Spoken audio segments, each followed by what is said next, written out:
है सलमा डैम, या इसे दूसरे शब्दों में बोला जाए इसे बोला जाएगा इंडो अफगान फ्रेंडशिप डैम। इसे क्या बोलते हैं? Indo Afghan friendship dam. तो पहला बांध आपने यहाँ पे देखा, पहला बांध इसका निर्माण किया जाता है और सन 2016 ईस्वी में। देखा होगा आपने, अगर एक तस्वीर देखी होगी तो भारत के प्रधानमंत्री मोदी जी और अफगानिस्तान के जो राष्ट्रपति हैं अशरफ गनी, उनके द्वारा ही क्या किया जाता है, इस पुल का उद्घाटन किया जाता है। इसके बाद एक डैम आप और देख पा रहे होगे, ये तालिबान है और हमारे ये जयशंकर साहब हैं। अगर आप यहाँ पे देख पा रहे होगे तो एक दूसरा डैम है जिसे हम लोग बोलते हैं शाहदूत डैम। अच्छा, एक सवाल आप सबसे पूछा जाता है कि सलमा जो डैम है वो किस नदी पर है? ये जो डैम बनाया गया है वो हरी नदी पर है और किस शहर में है? तो ये हो जाएगा आपका हेरात शहर। ये दो सवाल यहाँ से पूछे जाते हैं। दूसरा, शाहदूत डैम की जो घोषणा है ना, वो बनाने की घोषणा हुई है कब? 2021 ईस्वी में, कि भारत सरकार अपने पैसों से क्या करेगा, अफगानिस्तान के अंदर एक डैम को बनाएगा। इससे होगा क्या? इसका उपयोग जो है वो इलेक्ट्रिसिटी के लिए किया जा सकता है, इसका उपयोग एग्रीकल्चर के लिए किया जा सकता है। तो ये कुछ बेनिफिट्स हैं जो हम इस डैम के बनने से कहाँ पे होगा, अफगानिस्तान के लोगों को होगा। संसद भवन है, वो अफगानिस्तान का संसद भवन भी किसने बनाया है?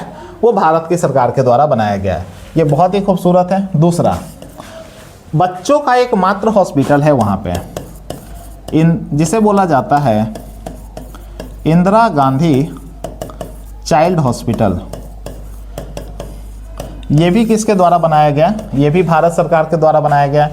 इसके अलावा अगर देखा जाए तो अभी हम लोग एक काबुल में 30 बेड का एक हॉस्पिटल बनवा रहे हैं। इसके अलावा हमने काफ़ी सारे एम्बुलेंस गिफ्ट किया है किसको? अफ़गानिस्तान को। अफ़गानिस्तान के लगभग 1 करोड़ बच्चों को भारत सरकार क्या कर रहा है? फ्री में चॉकलेट्स और बिस्किट देता है डेली बेसिस पे। इसके अलावा अगर बात की जाए तो एम्बुलेंस, अभी रिसेंट में लगभग 14,000 टन गेहूं हमने सप्लाई किया था किसे? अफ़गानिस्तान के। तो अफ़गानिस्तान के साथ हमारे रिश्ते काफ़ी बेहतर हैं। इसके अलावा हम लोग क्या कर रहे हैं? एक रिंग रोड का भी निर्माण कर रहे हैं। अफ़गानिस्तान के अंदर सड़कों का कोई बहुत अच्छा नेटवर्क तो है नहीं, तो एक रोड नेटवर्क भी भारत सरकार के द्वारा बनाया जा रहा है, जिसे बोला जाता है डेलाराम राष्ट्रीय राजमार्ग।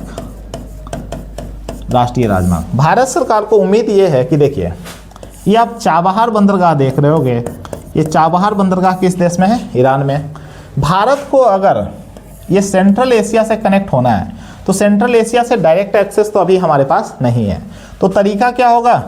गुजरात के से जहाज़ के माध्यम से सामान कहाँ तक पहुँचा दिया जाएगा? चाबहार तक, और चाबहार तक रेल या सड़क मार्ग से कहाँ तक? अफ़गानिस्तान तक, और अफ़गानिस्तान से के बाद ये हम दूसरे देशों तक भी पहुँचा सकते हैं।